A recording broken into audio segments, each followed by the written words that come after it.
rain lashed against the windows of the small diner, each drop a tiny hammer against the glass. Inside, the world was warm.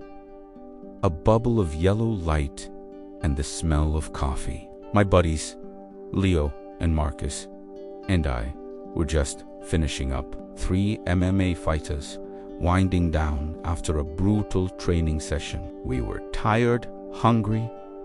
We just wanted to eat and go home, but the world outside had other plans. Through the rain-streaked glass, I saw him, an old man, his white cane tapping a hesitant rhythm on the slick pavement. He was blind, navigating the storm with a quiet dignity. Then I saw them, 3 figures, stumbling out of the bar next door, reeking of cheap booze and misplaced confidence. They were loud, obnoxious, their laughter a jagged tear in the fabric of the night. They saw the old man, saw his vulnerability, and they saw it as an opportunity. A sick game. One of them kicked his cane. It skittered across the wet ground. Lost in the shadows, the old man froze, a statue of confusion and fear. The thugs circled him, their gears like stones. Hey, old man, lost something. Another one taunted, pushing him lightly. He stumbled, his hands reaching for something, anything to hold on to. My fork clattered onto my plate. Leo's jaw tightened. Marcus was already on his feet. We didn't exchange a word. We didn't need to. Some things you just know. Some lines you just don't cross. We left our money on the table and walked out into the rain. The air was cold, a shock after the diner's warmth. The thugs turned as we approached, their drunken bravado puffing up their chests. "What do you want?" The ringleader slurred, stepping forward. He was big but soft, untrained. He mistook our silence for fear. I didn't answer. I just walked past him, picked up the white cane, and wiped the rainwater from it with my sleeve.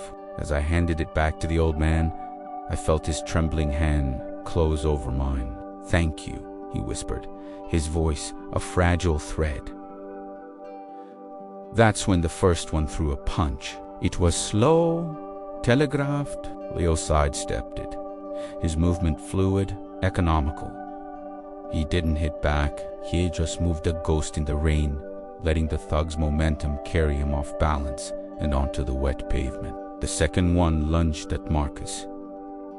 Marcus, our grappler. He met the charge not with force, but with a pivot, a quick, clean takedown. The thug was on his back before he even knew what happened. Marcos's knee gently pinning his shoulder. No strikes, no anger, just control. The leader, the one who kicked the cane, came at me. I could see the panic in his eyes. He threw a wild haymaker. I ducked under it, stepped in close, and wrapped him up. A simple clinch.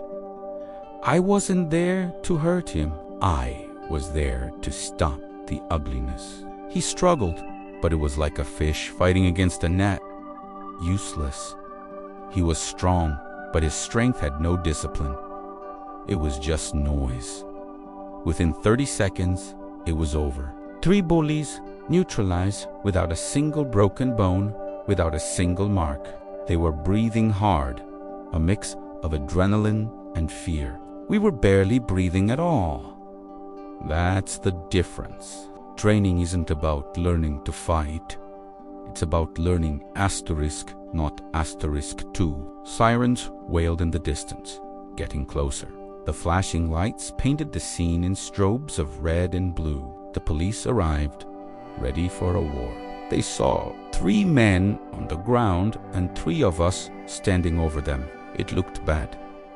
An officer put his hand on his sidearm. "All right, what's going on here?" Before any of us could speak, the old man did. His voice, though quiet, cut through the tension like a blade.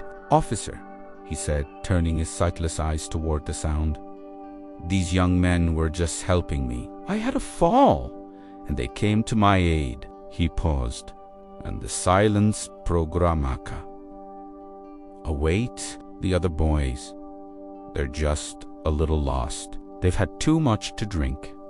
The cops looked at us, then at the thugs, then at the old man. Confusion warred with protocol on their faces. The leader of the thugs, the one I had held, was now sitting up. He looked at the old man, and for the first time, I saw something other than drunken arrogance in his eyes. Shame. He got to his feet slowly. He walked over to the old man, his head bowed. I'm sorry," he mumbled. "I'm so sorry. I don't know why. I da da da da da da da." Quote. His voice trailed off. The old man simply nodded. "We all get lost.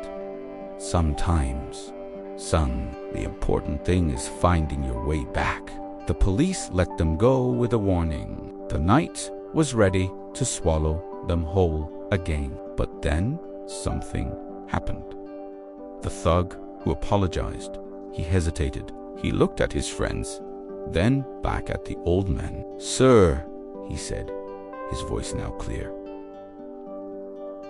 Can I walk you home to make sure you get there safe?" The old man smiled, a genuine, radiant smile that lit up the damp street. "I would like that very much." Leo, Marcus, and I watched them walk away, the young man now guiding the old one, their silhouettes merging into a single form against the pre-dawn light. We went back into the diner to pay for our meal, but the owner waved us off. "It's on the house," he said, his eyes still on the street. "Tonight, you boys taught this whole block a lesson.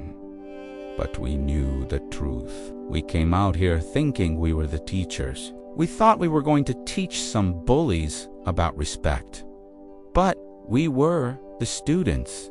That old man with his quiet strength and his profound grace, he was the master. He taught us all. He taught the bullies that cruelty is a weakness. He taught the cops that justice isn't always about punishment. And he taught us, three fighters who make a living with our fists, a lesson we'll never forget. That real power isn't in the punch you throw.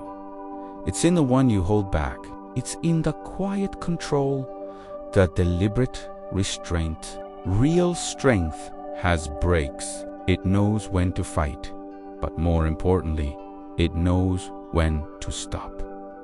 It isn't louder. It stops on purpose. Thanks for watching. If this story resonated with you, consider subscribing for more. Stay strong and stay kind.